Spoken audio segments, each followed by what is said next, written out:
Welcome, Master Nivek here. Conversation number 4. Today we're going to connect with Edoardo Farina, an Italian guy that I happened to meet here in Malta in one of our Crypto Hub events. You will find the links for the Crypto Hub down below in the descriptions. Interesting conversation. We touched on XRP, NFTs, blockchain, taxation, regularization. I know that we've been the first 4, because this is conversation number 4, has been more leaning towards these regulative and things. We feel it's very important to highlight what's going on, because this is what's going on in the background of things when it comes to anything that is related to Web3, blockchain, and this environment. Super interesting conversation. The guy is chill, and one thing that came across during the conversation was my favorite part is where he's talking about the tokenization and the way how we can use blockchain and NFTs to help communities in the physical world, which he calls a random act of kindness. Looking forward to go for that. A gentle reminder, anyone that is compelled to help us by clicking the subscription and the like, or even better than that, you can share with friends and leave comments. That is always deeply appreciated. We need all the help and support that you guys are willing to give. So yeah, thank you in advance, and let's go for it.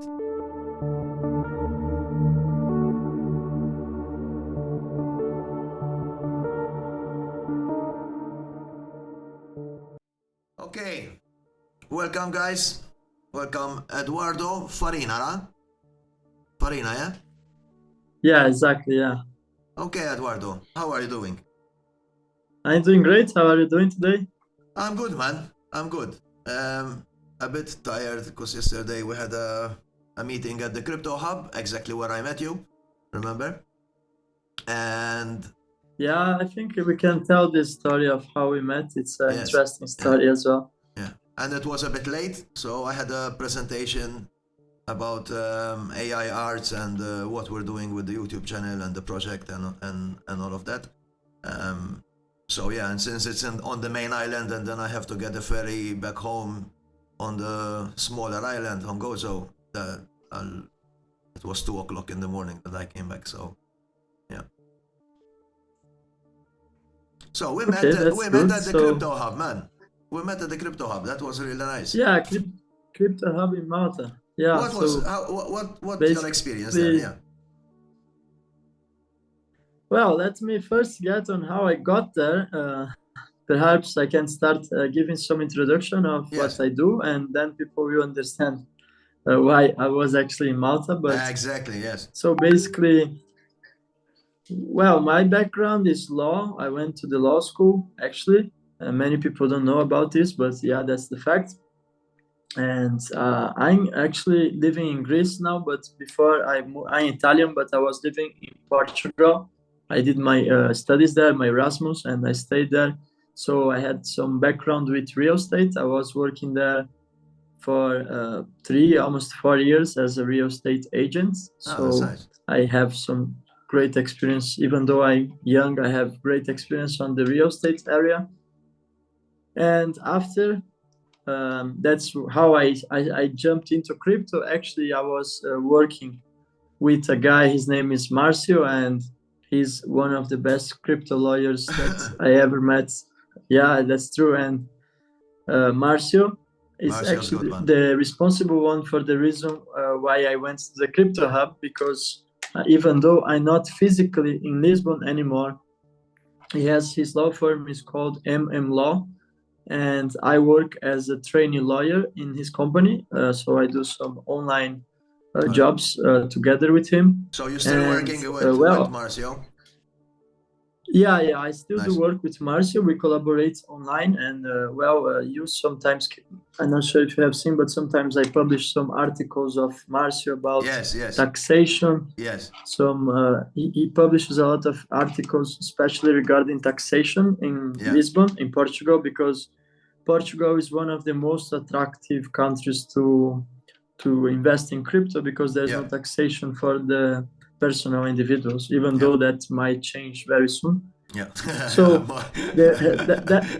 the reason, unfortunately, but let's Yeah, say actually Marcio has yeah. joined in a group that they are moving in the parliament to Okay. stop the government from trying to the Yeah, taxation. But to not make a long story out of this, yeah, basically, I was going to Malta.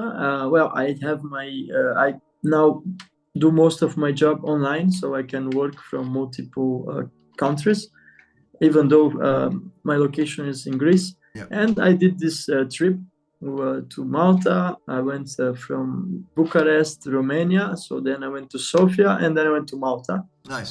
And I told Marcio that I was going to Malta, and we had the discussion. And few hours later, he sent me a screenshot, which happened to be from the Crypto Hub. Yeah. And he said, if you're going to Malta, and he's pretty aware that Malta is also a great crypto destination. Yeah, And he told me, don't miss the opportunity, go to the event. yeah. He sent me the location, and that was it. I just, and the rest of the story, I just arrived in Malta, and by coincidence, by luck, I don't know, it happens to be that my hotel was very close to. Super I was close. not staying so far away. It was Yeah. just one.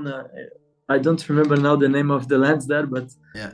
and I happened to St. go to the Julian's. event, Yeah, and yeah. St. Julian's, exactly. And I happened to be to have time to go in the event. I just joined the crypto hub there in that amazing place near to the river, and that's where I met everybody from Malta. That's one of the owner of the restaurant is one of the crypto hub guys. Yeah. I still talk to him because super he's nice guy, interested in some real estate in Greece. So Yes. we have been exchanging some messages recently. Nice.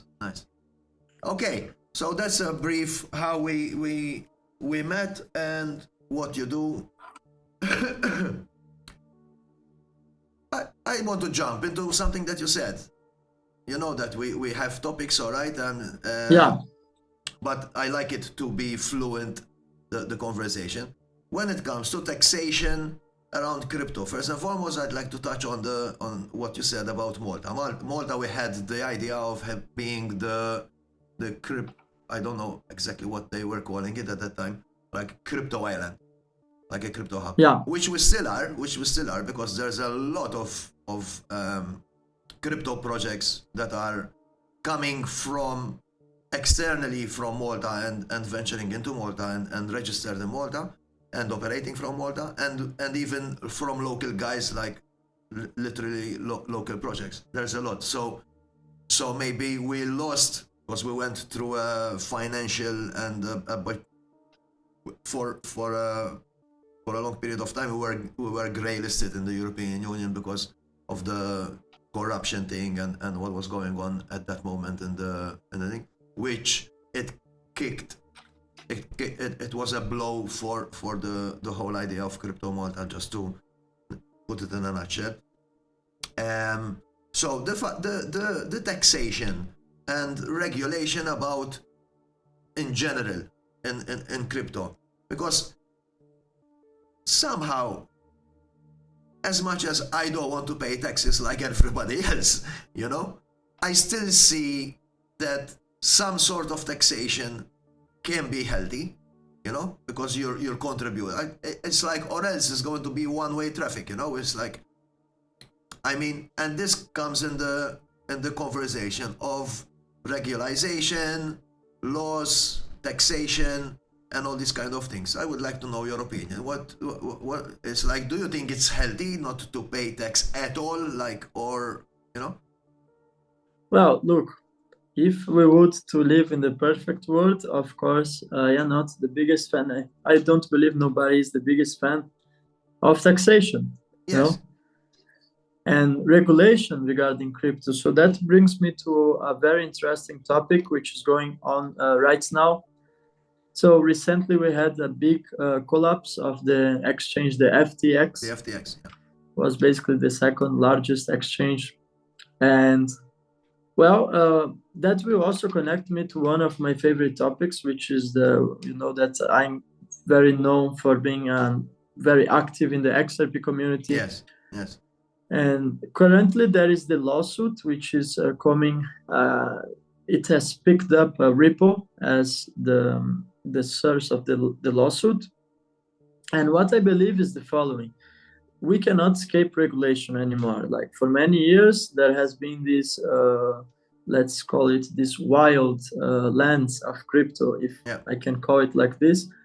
And many people made a lot of money. Some people lost money as well, and that's part of the game. And I think we cannot run away from regulation at this point.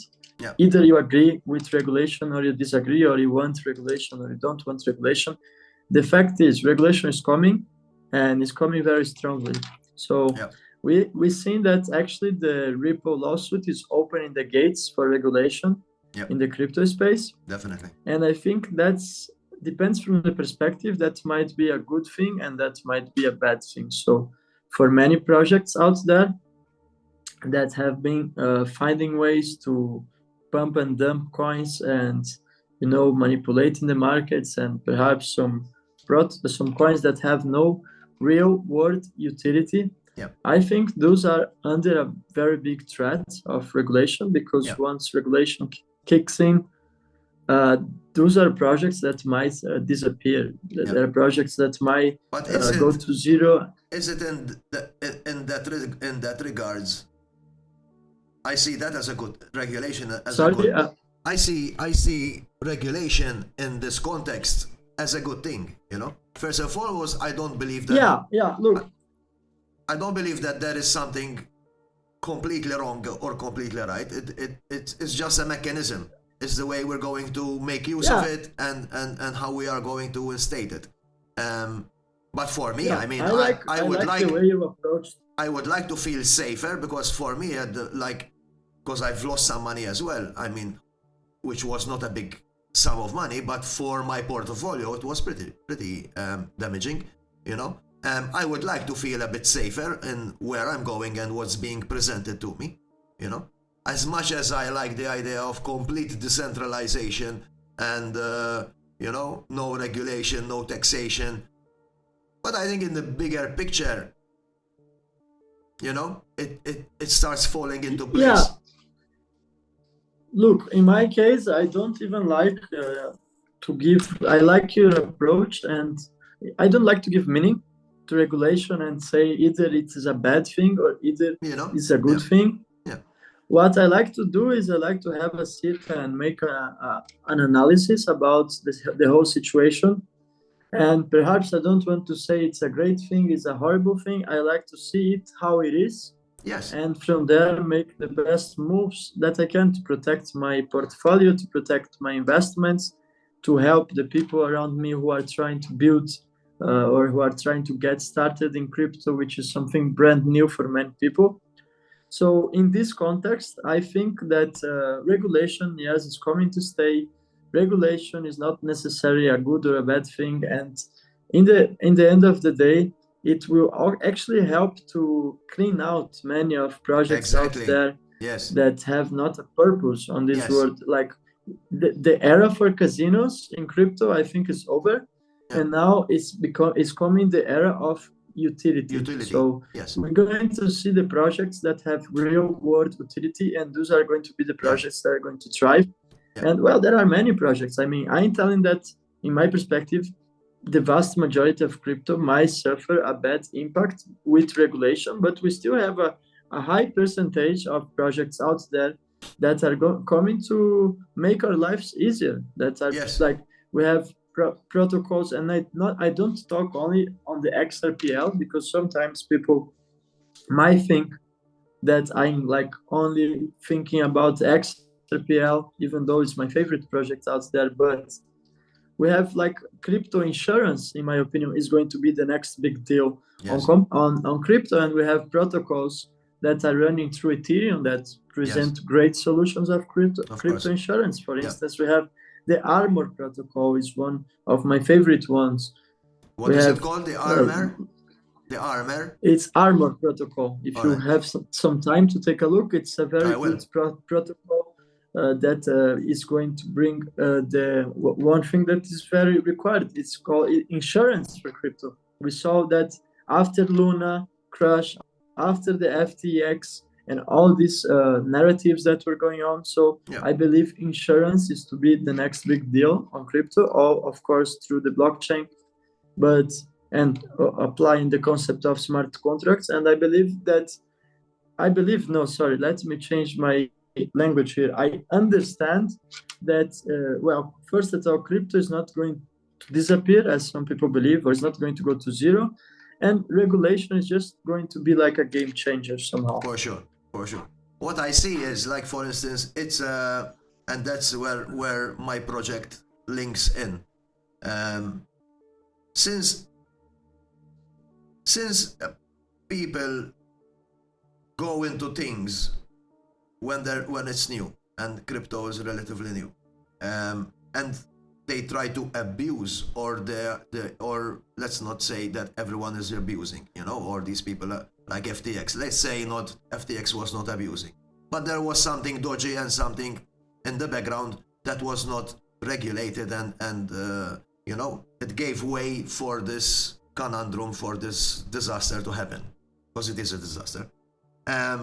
Automatically, these things, they give way for the need of regulation. So if these people had a different mindset, made things properly, made that everything is in line, everything is secure, everything's safe, and the safeguard of the people came before them making profit, we will not be in a situation where regulation would be needed as strong as it is today. Even the trust from people who have no idea from crypto, but I don't see mass adoption happening unless there's regulation. Go convince my father and my parents and those people to transfer half of their money into crypto. When there's no regulation. When it's like, okay, who's behind this stuff? It's the blockchain. What is the blockchain? For these people. So it's a very sensitive topic. That's why I'm strong about changing our model of thinking. Because if my model of thinking is taking care of my safety and the project that is sustainable, and taking in consideration that you're investing in my project and I want you to feel safe, and so I have to serve you, because by the end of the day, that's how I see things. It's like I'm serving you by presenting something to you invest, but it needs to be secured. So I have the responsibility to be stable. So I think, and you can only do that, like for instance, with my project at the moment, because you're helping me with the marketing and putting it out there, and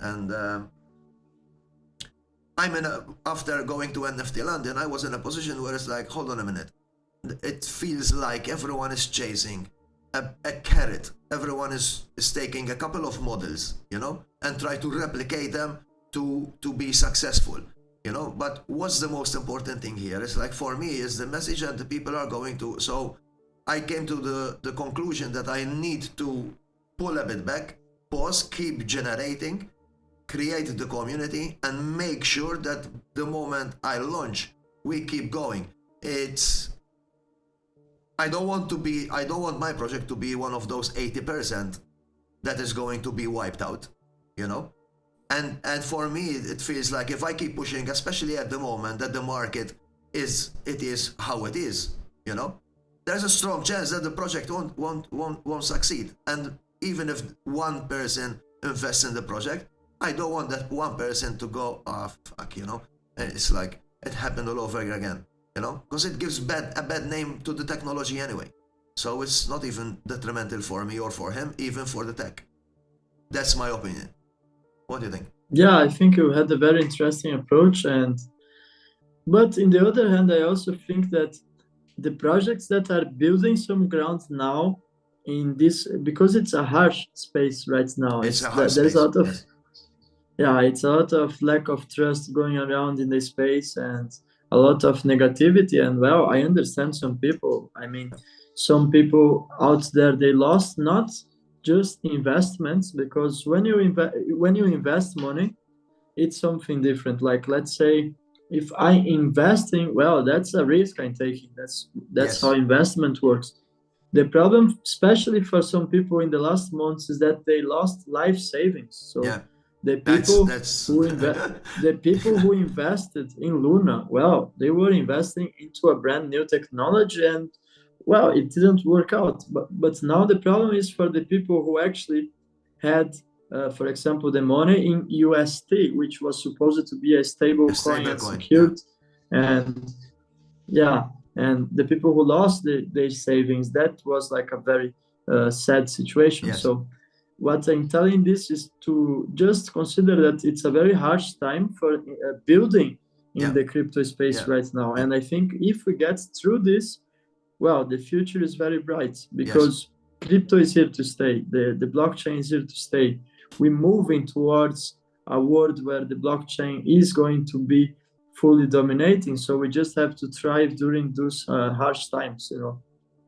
I see it. I see it as like stress testing. You know, it's like when Yeah, that's you for know, sure. it's a stress test, like for the technology, for the people, for the projects, for the whole ecosystem. So in itself, I think it's healthy. I think It is it's a like, good thing. how You know? can it's a new technology. I mean, how long has been crypto going around Yeah. fully? Like, Yeah. let's be honest, it's very recent. Yeah. So I believe these things are part of the process. Yeah. We have. I don't even blame so much the technology and the blockchain, but some of these cases were actually human mistakes, or let's call it mistakes, to give them a chance. In But reality, you can't even blame the technology. The technology, we use the technology, so yeah, it's we it's use the completely technology. human. I mean, the technology by itself, it doesn't do anything. I mean, But and especially, I don't want the people watching this to get these negative vibes. We're just making a harsh yes, analysis of the yes, situation. yes. That's all. It's not And if they ask me if they follow me, well, I'm more optimistic than I for ever sure. been. Yes, Yeah, yes, because I understand the game. So yes, when you understand the game, you cannot be yes. played by circumstances. You just Exactly. You just play the stick game. for the long run, Exactly. patience, and that's Yeah. what we're doing here. Yeah. Yeah, that definitely. It's definitely we're not sending out negative vibes or anything of the sort, but you need to assess in a with an open mind and clear vision to get a better understanding. Because only with, as you're saying, only with better understanding you can navigate any kind of waters. Then you're fine. And especially being here for a long time in this space, you understand that there are cycles, you know, and Yes. market goes up, market goes down. That's the most important thing. Is not as some people who just joined crypto and perhaps they lost money and they are getting discouraged. I think that's the wrong approach. Exactly. No. Yes. Yes. Yeah, they have to see as the, Yes. well, you went to the crypto university, you learned your lesson, so you know. Yeah. Completely, for sure. So XRP, bro. I know you're passionate about XRP, and I'd like your because let's face it, I had Ripple in 2017 and I sold them, and you got me back into XRP because I feel your energy and most importantly you express how strong the community of XRP is, and that's for me is attractive. Yeah, I think when we met in Malta, I talked to you about XRP and I saw you got interested, but one thing was to tell you about it. And I think in the past month and a half and something like that, you experienced in firsthand how the XRP community is, Yes, and how yes, everybody there exactly. is That's very what I want to passionate speak about about. it. rather than XRP, the coin itself. It's more the community. Yeah, it's just not, when you invest in XRP, you just don't invest in the token itself, but you become part of a community, especially if you are on Twitter and you are active there. Well, that opens 1,000 of opportunities for everybody who because that we have this thing in the XRP community that the people like to support each other. I think the XRP has been around for a long time, as you even mentioned. You knew it from 2017, so Ripple is still here, you know. We had companies, we had protocols that they came, they went. Like Luna is one example. More recent one, it's already vanished. We had now the case with FTX, but well, Ripple has been going around, and he's always been there and has always been top 10, for example, always solid. And I believe with XRP is that sometimes the human mind cannot capture the truth that is in plain sight. And when you stop to take a deep breath and analyze what the XRP project is about, that's, I think, the most important thing to do, because you realize that the chances that this project is going to fail are virtually talking very low, because we have like high quality people involved. We have that's things I like to do when I invest in crypto, is I don't only look for the tokenomics, even though they are important, or the supply is also something important, but it's very relative. But I like to look into the, well, first in the technology for Ripple is very important, because it allows the transactions to be executed in 3 seconds. And that's very fast, and you can send large sums of money. But if you go deeper, well, you look for the board of directors of XRP. For instance, you have people like Rose Rios, and she has just signed the $100 bills. So there are people connected to the Federal Reserve in the United States that they are kind of working. So yeah, Ripple is definitely, for me, the future, and Ripple is definitely going to play a big role in the new financial system. For sure. And well, I already mentioned this, that we are moving towards a new financial system, and people have to understand about we have some people in the crypto space which they believe Bitcoin is going to destroy the banks and the banks are going to disappear. I think that's very it's true. We have many people I see every day. Yes, I was one of them, huh? Yeah, I was one of them. I understand. Like and in the beginning, for me, Bitcoin represented the messiah of the, you know, it's like it's coming here and it's going to destroy the old system, is going to integrate a new system.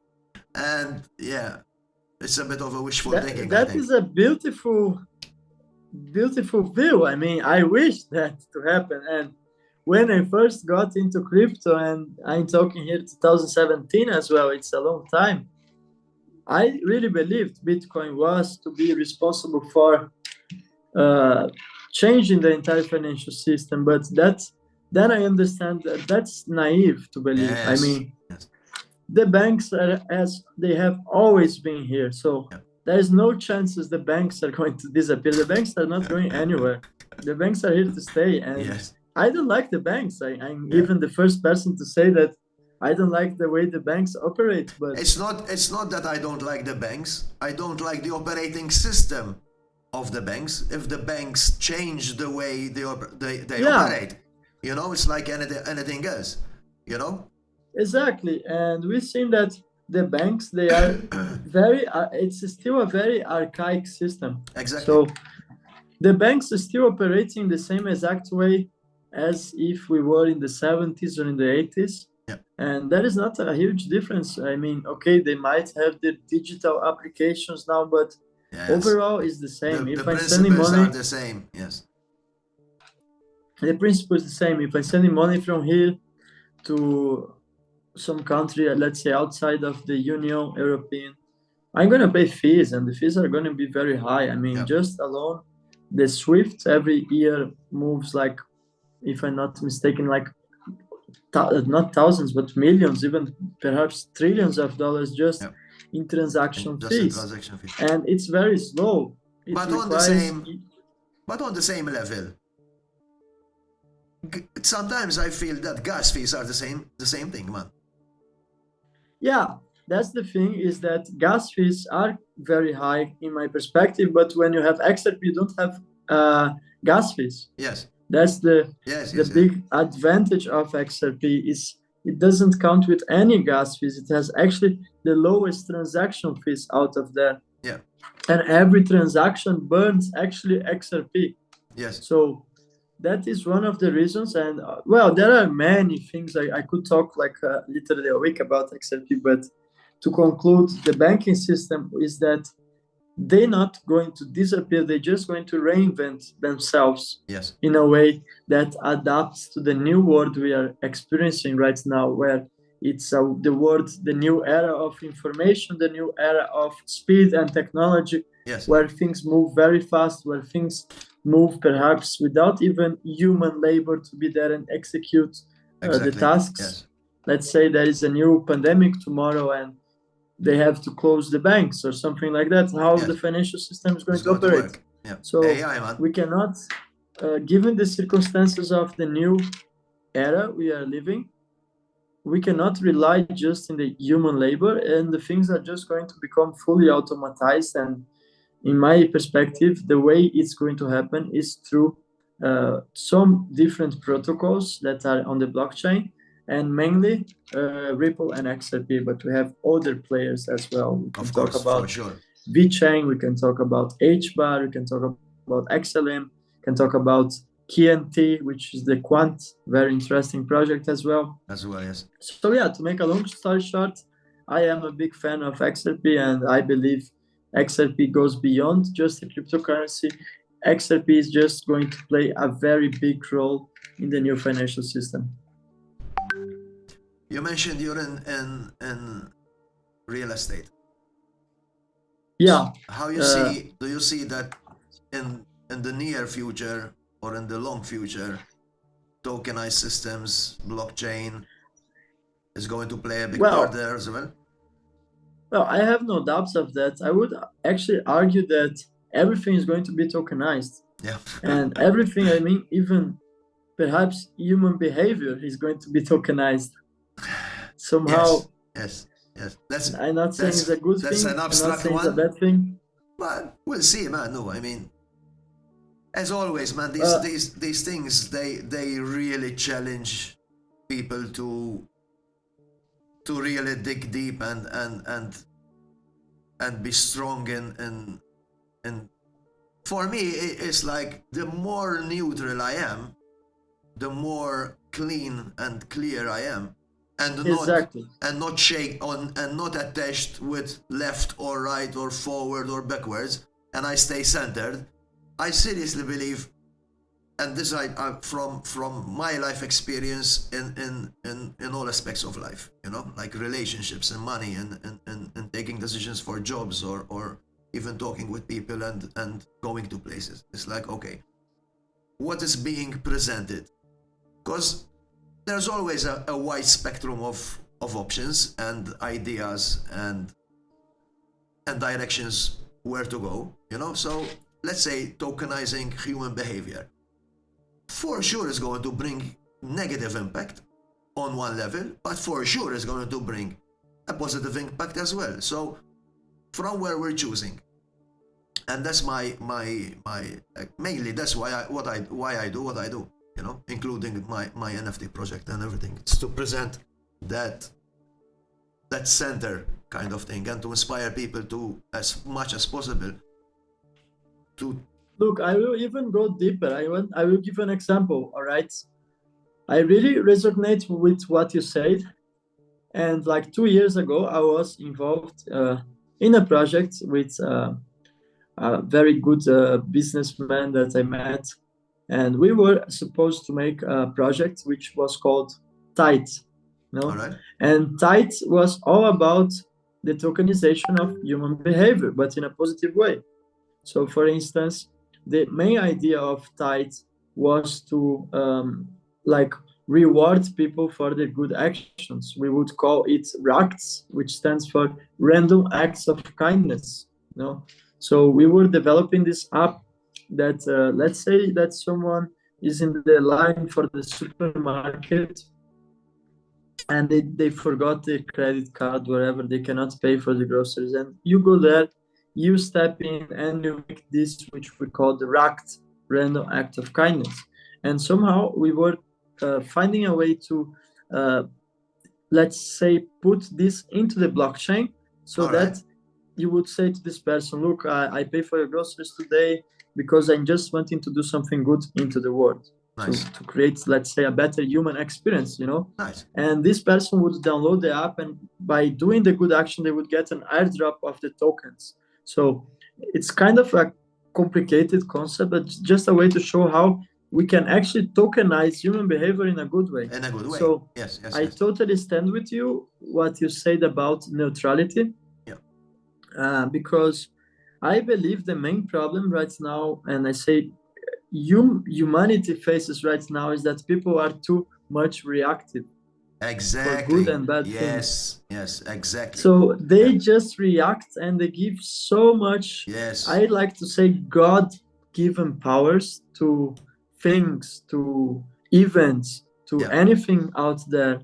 When I believe when you are centered, and as you said, you are in a calm state of mind, you can just step back and you can just relax, and you can just know that you are in control. I mean, oh, okay, maybe there is coming CBDCs, the central banks digital currencies. And I see a lot of people, especially the ones that we mentioned before, the ones that they believe Bitcoin is going to destroy the banks. Those are the ones that are going to come on Twitter to offend some people, and especially people in the XRP community, because they say, how can you guys support Ripple, which is the banking, blah, blah, blah, blah, blah, you know? And I'm just telling, like, if I have the opportunity to get rich by association to make some money, and why I shouldn't, you understand? It's just that they are giving godlike powers to companies, to events, and whatever it is. I believe we have the power to take responsibility for our lives.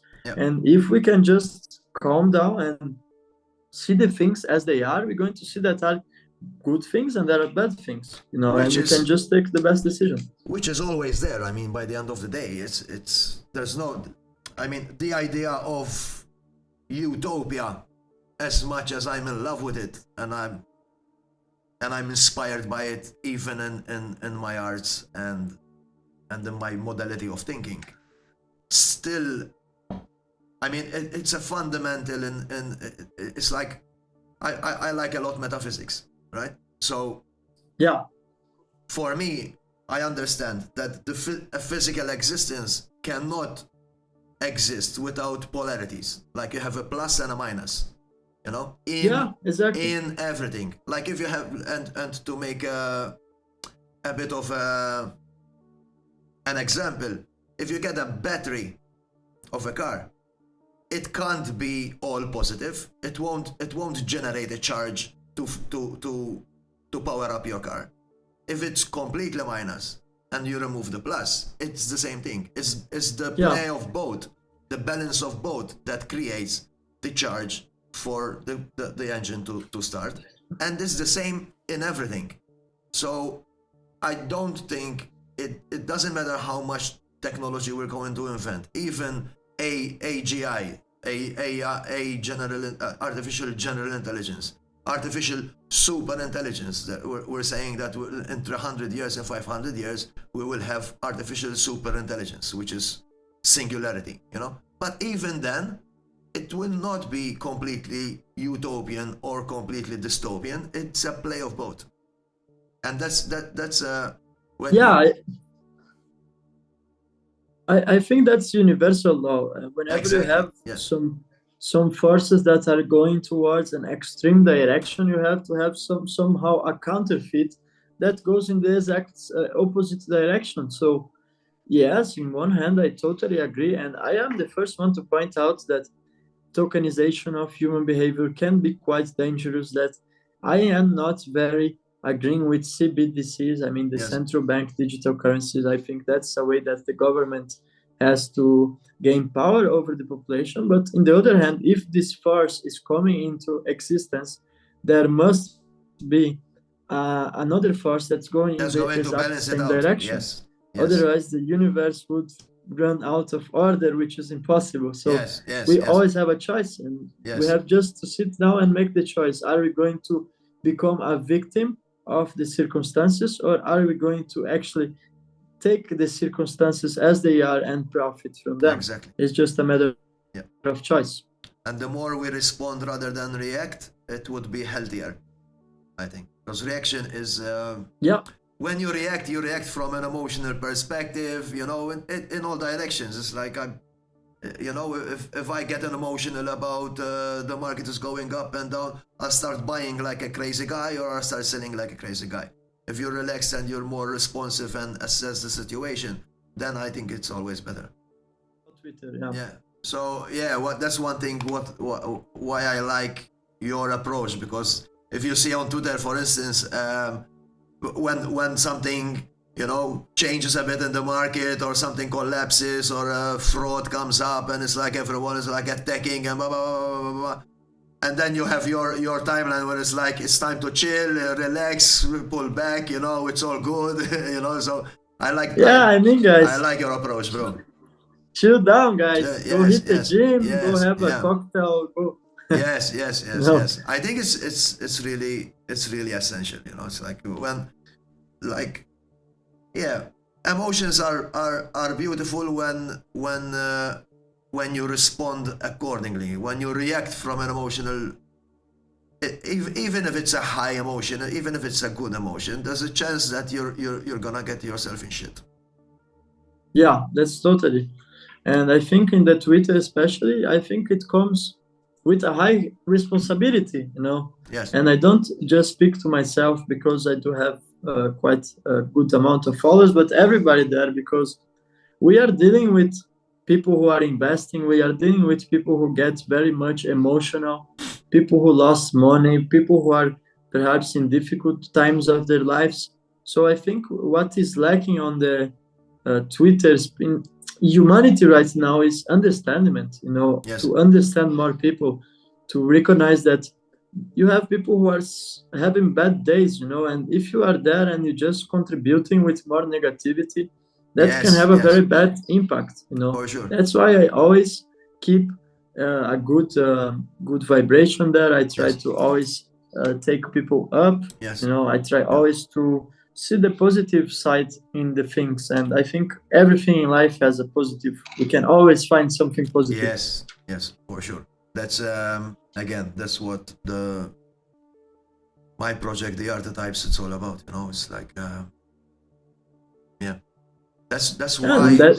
That's why I chosen to engage with your project, because I resonate with the project. I saw that you trying to do something, you're trying to make people create some sort of inner reflection to bring back some good old values. Yes. And that's what it is about. And degrade the new ones on a creative level, you know. It's like I like education with creativity. I think it's the way forward, you know. It's like from being creative. I like yesterday. That's what I talked about.